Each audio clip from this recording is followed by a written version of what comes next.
Well, Tabiso, thank you very much, and good morning to you. Indeed, here in Johannesburg, for the second day now, the tensions really have simmered down. Not much looting that's taking place, as well as the violence itself has also simmered down quite drastically.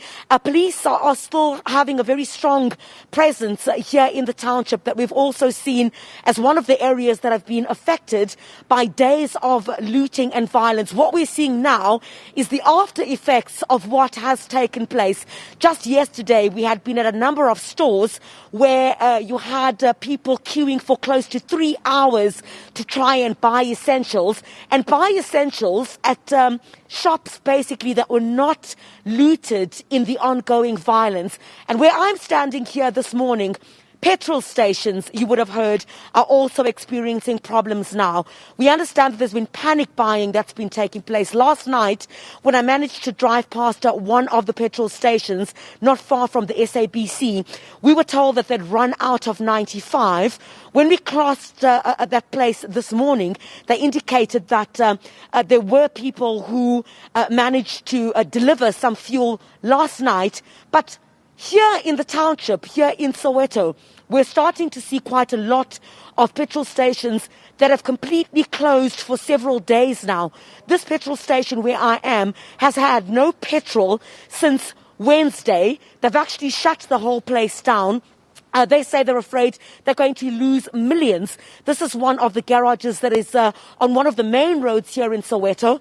The workers, some of them have pitched for work. There's no need for the others to do so because there's simply no cars here. What one of the individuals who did not want to come onto camera told me is that they're afraid of what the repercussions of this will be, because this garage, while it is on one of the main roads here in Soweto, you would have throngs of cars pouring petrol here. They also have clients, businesses whom they service, regular clients. They've lost that business for a couple of days now. There is also some car rental, shops taking place here. So it doesn't just affect the petrol station. The little convenience center or shop that is on the premises as well, people simply cannot come onto the premises because we had to go through a little barricade that they managed to put here to indicate to motorists that there's no petrol here. So you're really starting to see the after effects now of the days of looting, because it seems like there's still quite a fear at the moment. And this is what we heard from some of the petrol attendants that we spoke to. They say that it seems like there is a fear for some of these companies to come into areas like Soweto, which have been affected by the ongoing violence. So we're monitoring at the moment what the situation is. Some of the convenience centers that I also went to a bit earlier on this morning, just trying to drive around and get a sense of what the impact is. The shelves where you would normally find bread at convenience stores like this one, there's absolutely nothing. So, essentials like bread and other things. The Roots Butchery in Kliptown yesterday, the line, people standing for about 3 hours, women and children, women carrying babies, trying to make sure that they've got enough, because at this particular point, in areas like here in Soweto, where I'm standing, this fuel station has not been operating since Wednesday, and they say they don't know when they're going to receive fuel. So it's going to have a massive impact in terms of the businesses here in the township, as we've already seen with the shopping malls that have been completely trashed. Those workers have lost their jobs. They don't know when those shopping centers are going to open again. Now, the fuel stations run out of fuel, and this is contributing towards panic buying, like at that other garage that I spoke about, where I said yesterday they'd run out of 95. And when we spoke to the petrol attendants last night, they basically said people were just panic buying and rushing to fuel stations, because they understood, of course, that the refinery in KwaZulu-Natal had been affected as a result of the ongoing violence there. Chriselda, just a quick one in terms of where you were yesterday at the Jabulani Mall. And we had seen during one of our crossings to you, the owners of that particular establishment had closed the gates. There were residents standing outside who had hoped that they would be allowed in to help with the cleanup operation. And then later on, it was reported that those community members were actually angry at not being allowed in to help with that cleanup operation. How did that particular story ultimately play out? In fact, Sakina, that's exactly where I'm headed to after I'm done with this broadcast with you. Indeed, yesterday, you'd know there's been massive cleanup operations at these malls where residents are saying they're highly inconvenienced, by the looting, of which some of the community members participated in. So they now want to clean up these shopping centres and want to get back to business as quick as possible. Some of them work at these shopping centres. The owners are highly inconvenienced. The ATMs are bombed. There's nowhere to transact. If you want to transact or withdraw some money, you have to drive to elsewhere, probably the Trade Route Mall, which is headed towards Lenasia, because most of the ATMs have been destroyed in majority of these malls.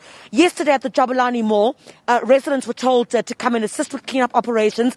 But surprisingly, they were then told by leaders of the community that unfortunately they'd have to go back home because the insurance companies had not yet done a full assessment of the level of damage so that they can start paying out some of these companies and so that they're able to clean up and get business up and running again. But I did see overnight our dear colleague Leanne Mannis had also received an advisory relating to cleanup operations that are expected to take place there this morning.